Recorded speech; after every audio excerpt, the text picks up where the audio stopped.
Introducing Korean broadcast content that you won't be able to stop watching. For weary modern souls, Dr. Romantic, the quirky genius doctor of Puldam Hospital, prescribes heartwarming tales of humanity. A couple together for 7 years sees their rose-tinted glasses shatter. Can they keep their relationship alive? Discover the raw stories of youth, work, and love. Beyond what social media can show, experience the vibrant Korea through its hidden gems. Mama, the ultimate K-pop festival for global fans. Find your star in a feast of trendy music and electrifying performances. Now, the whole world enjoys it together.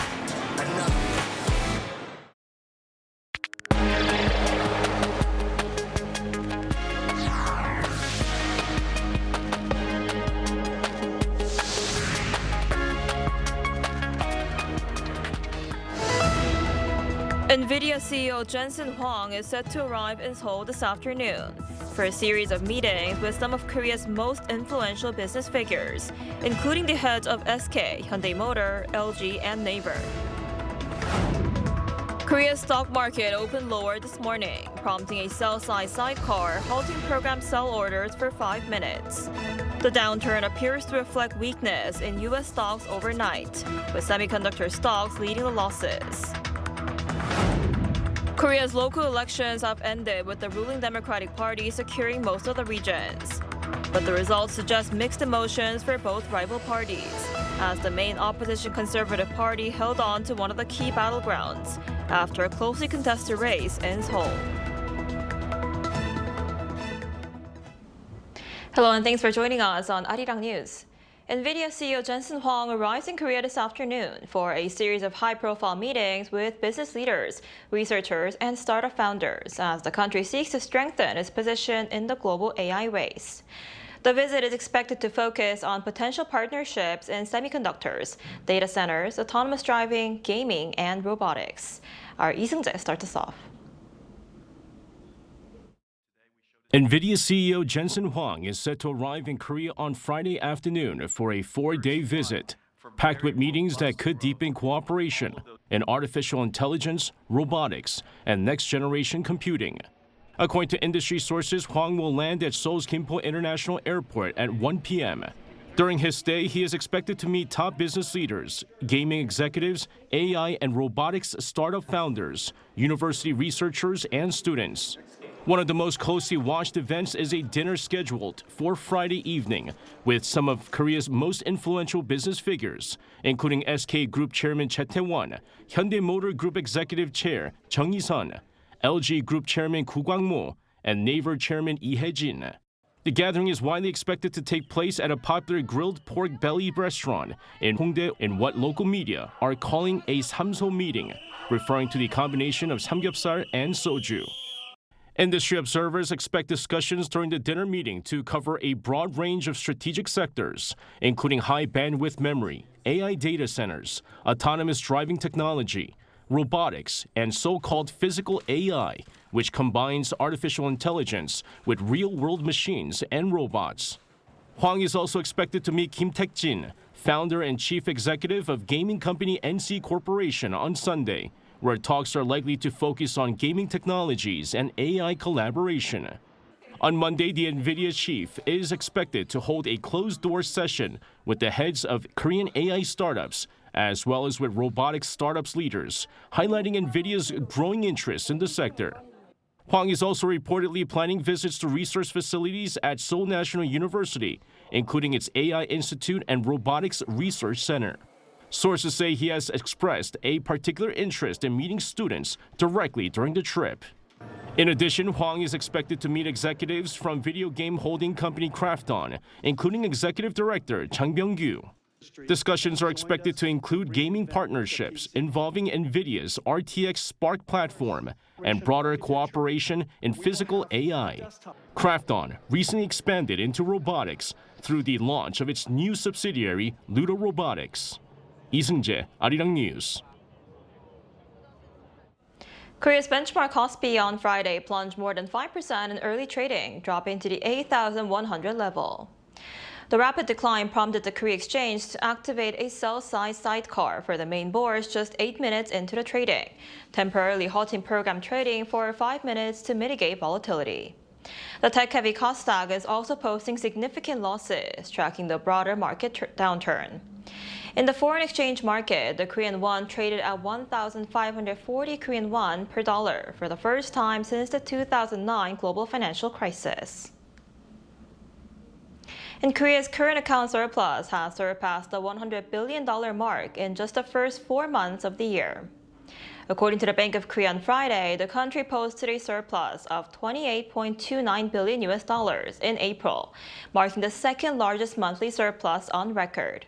This brings the cumulative surplus from January to April to $102.67 billion. The milestone was driven heavily by the goods account, which posted a $33.88 billion surplus.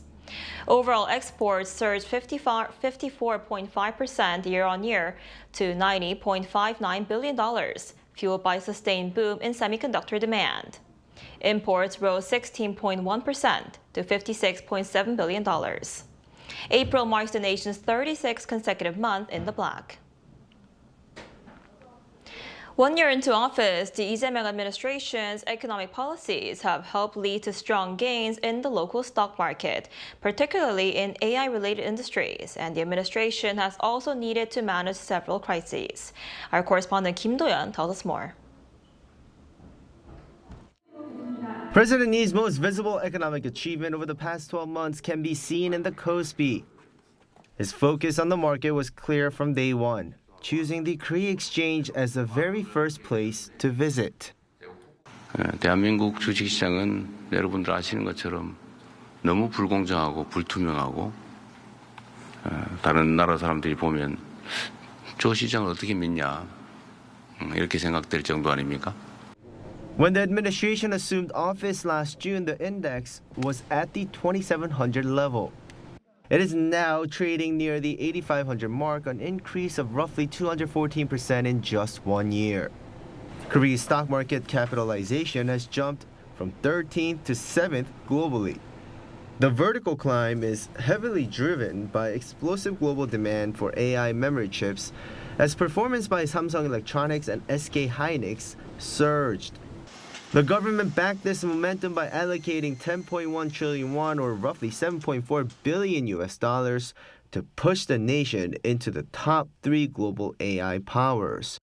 The administration also faced immediate external and internal crises. Following the economic contraction from the December 3rd martial law incident, the government passed a 31.8 trillion won, or roughly $23.3 billion supplementary budget last July, injecting liquidity through widespread consumption coupons. When the Middle East war erupted in February, blocking the Strait of Hormuz and sending international oil prices past $100 a barrel, the government executed a 26.2 trillion won, or $19.2 billion war supplementary budget. This fund targeted subsidies for the bottom 70% income bracket and established an oil price cap. This massive fiscal intervention came at the right time. The record-breaking export performance of domestic semiconductor giants led to a significant surge in corporate tax collections. These policies were clearly deployed to boost domestic demand, and they have been effective in increasing consumption. Such fiscal maneuvering is necessary when there is budgetary room, and right now we are seeing strong tax revenues backing these measures. Consequently, South Korea's consumer price index for April was held at 2.6%, significantly lower than the US and other major economies. On the trade front, the government navigated the Trump administration's strict tariff policies. After 5 months of negotiations, Seoul secured a mutual tariff reduction from 25% to 15% in exchange for a $350 billion investment promise in the U.S. And with all this, the Bank of Korea announced the nation's first quarter economic growth surged to 3.6% on year. Kim Do-yeon, Arirang News. Korea has been elected to the UN Economic and Social Council for a 3-year term beginning in 2027. According to the Foreign Ministry on Friday, the election took place during the 80th session of the UN General Assembly in New York on June 4th local time. The ministry said the result reflects international trust in Korea's contributions to addressing global economic, social, and development challenges. Korea will serve its 11th term on the 54-member council, which coordinates discussions on issues including sustainable development, humanitarian assistance, public health, and climate change. Seoul said it will actively contribute to efforts on achieving the Sustainable Development Goals, responding to climate change, and advancing digital transformation, while helping address shared global challenges.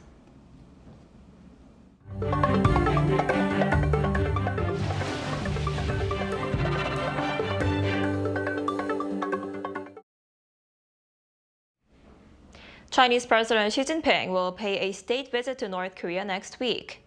That's according to Pyongyang's Korean Central News Agency on Friday, reporting that Xi's visit will take place on Monday and Tuesday at the invitation of North Korean leader Kim Jong-un.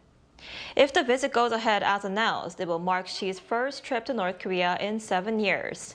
He last visited in June 2019. Recent satellite imagery have fueled speculation about a possible summit, showing fenced-off areas and construction work at Pyongyang's Kim Il-sung Square. The visit comes ahead of the 65th anniversary of Pyongyang and Beijing's July 11th Treaty of Friendship, Cooperation, and Mutual Assistance. The U.S. Senate Foreign Relations Committee has approved the nomination of Michelle Steele, a former U.S. Congresswoman of Korean descent, to become the next U.S. ambassador to South Korea. The committee voted 14-8 in favor of her nomination on Thursday, clearing the way for a final confirmation vote by the full Senate in the coming days. During her confirmation hearing last month, Steele stressed the importance of strengthening cooperation between South Korea, the United States, and Japan. Born in South Korea and raised in the United States, Steele previously represented California's Orange County in Congress. If confirmed, Steele would become the second Korean American to serve as U.S. ambassador to South Korea, following Sung Kim. The ruling party has secured most of the regions at the recent local elections, but following a neck-and-neck race for Seoul and the main opposition party eventually taking over the capital, the results hint at mixed emotions for both parties. Our political correspondent An Sung-jin provides an overview of the latest results and what they might signify. Korea's local elections concluded with the ruling Democratic Party winning 12 of 16 metropolitan mayoral and gubernatorial races. The main opposition People Power Party secured its conservative strongholds in Gyeongsang-buk-do and Gyeongsang-namdo provinces, Daegu, and most importantly, after a neck-and-neck race, it kept hold of the capital Seoul. The DP held on to the metropolitan areas of Gyeonggi-do province and Incheon, while also capturing Busan. The results hint at the DP further consolidating its grip on power by strengthening the Lee Jae-myung administration, as it allows the ruling party to control across the executive branch, National Assembly, and much of local government. But the victory comes with a setback. As the PPP holds on to one of the key political battlegrounds, Seoul, the ruling party remains cautious. Analysts say the latest local elections show that the voters intended to strike a balance through checks and balances by keeping the opposition party's strongholds intact. Looking at several parliamentary by-elections as well, the victory of independent Han Dong-un in Busan-북 A and the PPP's Yoo Hee-dong in Pyeongtaek B suggest nuanced public support despite President Lee's strong approval ratings. Han's win in Busan-북 A particularly stands out. As the former PPP chairman who had been ousted by the main opposition, his victory may reshape the conservative bloc and provide a greater leverage in challenging the administration. Foreign media outlets link the ruling party's success to President Lee's continued popularity on the back of economic optimism and recent strong stock markets. Reuters said the results showcase the administration's nationwide support, while the New York Times described the election as a referendum on his presidency. Attention now turns to political aftermath. The DP prepares for a leadership contest likely to take place later this year, while the PPP faces growing pressure over its election losses and political friction within the party. An Sung-jin, Arirang News. The National Assembly is set to elect its new leadership on Friday, marking the start of the second half of the Assembly's term. The ruling Democratic Party tapped Cho Jung-sik, a six-term lawmaker, as its nominee for Speaker. For the Deputy Speaker position, the DP nominated Nam In-soon, while the main opposition People Power Party elected Park Tok-keum for the opposition-held Deputy Speaker position. Both are four-term lawmakers. The National Assembly leaders serve a two-year term and are elected through a secret ballot, requiring support from a majority of all sitting lawmakers. The Speaker is nominated by the largest party, while the two Deputy Speaker posts are shared between the ruling and main opposition parties. Theme parks have traditionally been destinations for children, but due to demographic challenges in Korea, operators are increasingly targeting a different audience, young adults. Our culture correspondent Park Gun-woo tells us how. Seeing young kids and students at theme parks is nothing unusual.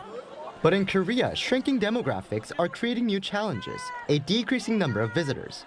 Yet one major park, Lotte World, has bucked the trend, with visitor numbers rising on year by about 2% in 2024, according to Themed Entertainment Association's latest report. One strategy has been tapping into nostalgia through popular franchises, most recently MapleStory, a beloved online game that many young Korean adults grew up playing. It's been a while since I last visited an amusement park. But collaborations like this definitely make people my age visit again, especially when they feature brands we're familiar with. This place feels as if you've stepped right into the world of MapleStory itself. Its immersive attractions, photo zones, snacks, and even this little hat on me are all drawing in even adults, eager to relive the childhood magic. Through collaborations with a wide range of external characters and stories, we're creating seasonal content and new attractions to strengthen competitiveness and attract more visitors with diverse age groups and nationalities. Themed merchandise and food are also helping draw in more visitors. Everland, Korea's other top-tier theme park, has also been using characters to draw strong interest through beloved animal stars like Fubao, the first Korean-born giant panda, and collaborations with domestic football clubs. But experts say the bigger opportunity may lie beyond Korea's borders. I mean, everything from Squid Games to BTS to the Demon Hunters. Like, it's an amazing IP. Like Korea's IP, one of Korea's IP. You know, how you take those stories and scale them outside of Korea. I said, how can you leverage that? Not only just in country, but on a more global scale, I think is a great opportunity right now. Oviedo also says globally recognized characters and stories could help attract more international visitors, a strategy now being embraced by companies like Shinsegae through partnerships with major entertainment brands like Paramount. As Korea's theme parks search for new growth engines, from stories both local and international, their biggest attraction may no longer be the rides themselves, but the stories and fan bases that bring visitors through the gates. Park Gun-woo, Arirang News.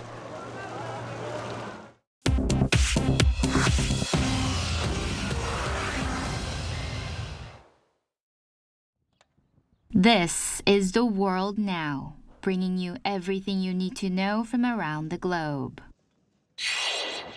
Hezbollah has rejected the ceasefire deal agreed one day earlier by Israel and Lebanon.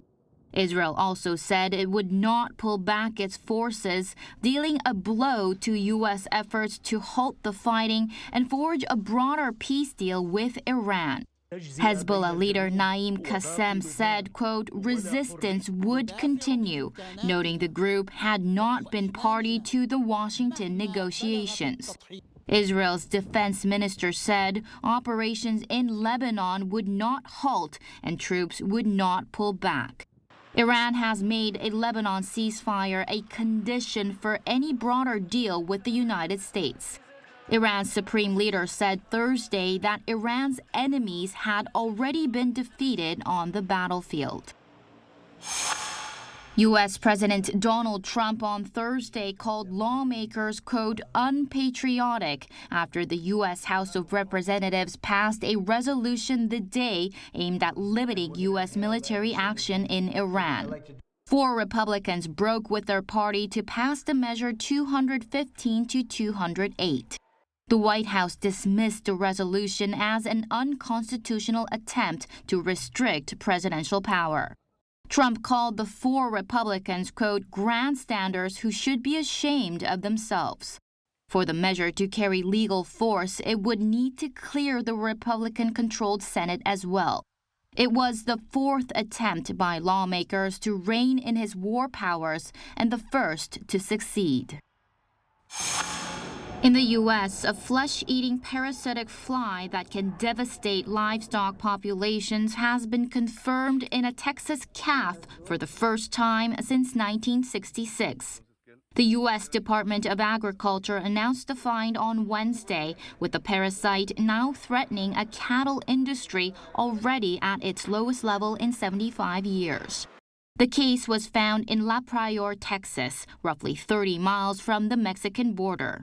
The United States Department of Agriculture has halted animal movement within 20 kilometers of the site and deployed a response team with treatment stockpiles.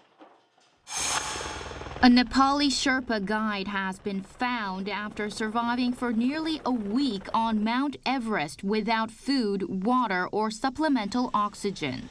52-year-old Dawa Sherpa was believed to be dead after he went missing on May 29th while descending with a Polish climber after a failed summit attempt.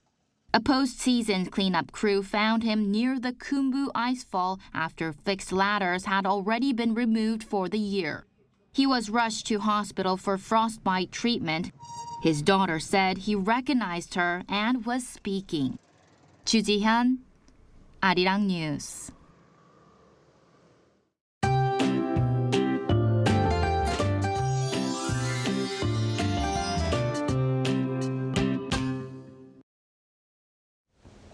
After several days of heat and scattered storms, today brings a much more pleasant June forecast. A pocket of cooler air remains over the Korean peninsula, helping temperatures stay closer to norms for early June through the Memorial Day weekend. A few light showers are still possible this afternoon in parts of Gangwon-do province, but once the clouds move out, sunshine will take over nationwide. UV levels will become very high across much of the country, so please don't forget your sunscreen and hats. And this afternoon, Seoul will be getting up to 27 degrees. Daejeon and Gwangju will be getting up to 26, Daegu at 28 degrees Celsius. Air quality will be clean nationwide. The next week looks mostly sunny with comfortable early summer weather conditions. That's all we have for today's noon edition of Arirang News. Thank you for watching. We'll be back at 5 p.m. Korea time. Stay tuned.